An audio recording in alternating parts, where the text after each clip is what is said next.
बेदरा मोनखांबाय संख्रि नाङाखैनो संख्रि नाङाखै बासिखि बिबारनि अनला खारै न'आव थांबा बिदि संना लाना फैयो आरो नों बेसां आंखौ गुदलु बुंदोंलै अनला खारै बासुखा मैगंदो लोगोफोर नै दिनै जोंहा संगोन बासिखि बिबारनि अनला खारै नै जा गुदलुखौबो आङो दिनै कामाव लगायना होदो बेखौ बासिनो बिराद खमायनांगोन ना नैलै गुदलु रोंदों नों बासिनो रोंदो नों आंखौ माबोरै खालामनो अनला खारै संगोन अनला खारै आं बाबुनिखौ अनला खारैया जाया इ टेस्ट गाहाम मोनगोन इ टेस्टआ गाहाम मोनगोन ना मोना गाहाम मोनगोन गोखा गोखा बाय ओरैनो गारबा बारा नङा बाय गोखा बाहाय गोखा ओमफ्राय टेस्टि नङा ओमफ्राय बेदरजों संगोन इ गोदलो जा बेदर रोसि जायो ना दालि रोसि जायो दालि रोसिबो जायो आरो आलुनि रोसि जायो आलुनि रोसि जायो आलु बिलाथि बेनि रोसि जायो आरो मा जायो आलु राइस दै सोमनाया खामदो दै सोमनाया खामदो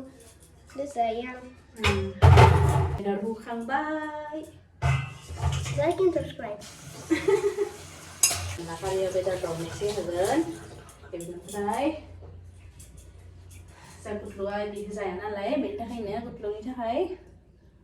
बेलेगके बानायगोन आरो एसे जा गुदलुमोननिया दायो परिखा जागासिनो दं नालाय बेनि थाखायनो स्कुल गैथ'वा स्कुल बन्द होदो ओमफ्राय बिसोरनिया 10 तारिखनिफ्राय फाइनेल एग्जाम 10 मार्च 10 मार्चनिफ्राय फाइनेल एग्जाम एनुअल एग्जाम नों प्रिपेरेसन खालामदों ना खालामाखै गुदलु खालामदो इमान खालामदो रिडिं लिरदो आरो मायबा मायबि खालामदो बे मैगंखौ जानाया बहुत दिगदार ना गुदलु बुंनानै इमान दिगदार नों बेसां आंखौ गुदलु बुंदोंलै मा बुंनांगौ होमबालाय देवान बुं बेटा बुं आच्छा इमान गुदलु बुंगोन गुदलु बुंबाथाय जासै आंनिया दा बे आदोदानो जाबाय अभ्यास जाबाय सिगांनिफ्रायनो नोंनिया गुदलु बुंबाय जाबाय नों फिसानि गुदलु बुंथाबाय नों फिसानिफ्रायनो आं गुदलु बुंबाय थाबायना ओंखाय आंनि अभ्यास जाबाय आरो सेस पापानि गदे आंनिया भेब्ला पापानि भेब्ला आंनि गुदलु जागोन पापाखौ भेब्ला ना बुङो बयबो दा गुदलुआ आंल'सो बुङो गुदलु रावबो बुङा इमान बुङो आबैया मा बुङो माइनाव देहा आरो मा बुङो निका बागरबाय पापाया मा बुङो बेटा बुङो पापाया परेशान जाबाय नों आंखौ किमान गुदलु बुंथारगोन आबौआ मा बुङो आबु hari maghrib bunda babaya last time happy birthday jare happy birthday to you जा गुदला सब गोसोआव दङ मन लाखिजोबो ना गुदलु आरो गुदलु सोनलायबाय आंनि अभ्यासानो जाबाय गुदलु बुंनाय बे मैगंखौ मा नाम बुङो मिथिगौ गुदलु मिथिया बेखौ जोङो बासिखा बिबार होनना बुङो बासिखा बिबार बिबारखौ फुलखौ बिबार होनना बुङो ना बर'आव बासिखा बिबार जानायाव बाय गोखा मोनगोन खिन्थु टेस्टि मोनगोन आरो गोखा नफरत खालामो गोखा जाबाथाय जाथारलिया आं गोखाखौ बाहाय जानांगो माने उदैयाव जिथु गिरा थायोना उदैयाव एम्फौ थानाया थैयोलै एम्फौआ थैया थायो लोगोफोर आं न'निफ्रायनो अन गुन्दैखौ न'आव थांबा बिदि सौना लाना फैयो आरो ना बिदिनो अनला खारै सङो माने इजि जायो आरो थिंखियाव सौनाय बेयाव पेपाराव सालिनोसै आरो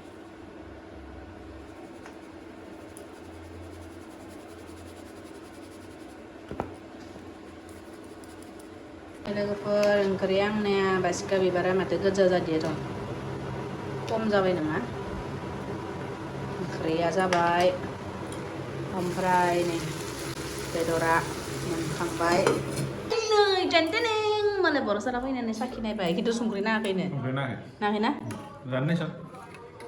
जाना नायनो नांगौ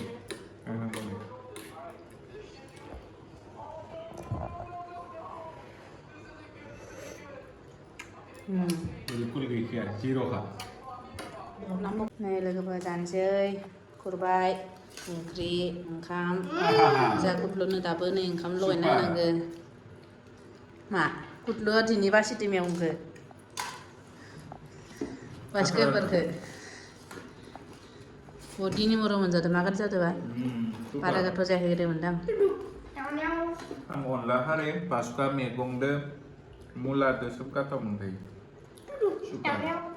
मा गाज्रि जादों दा होमबा बहुत गोथाव नायनोसै आंबो खरसा ना मिसा मिसाना खरसा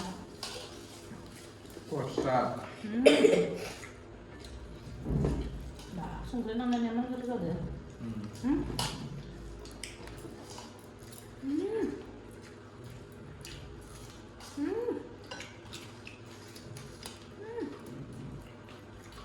मा गोथाव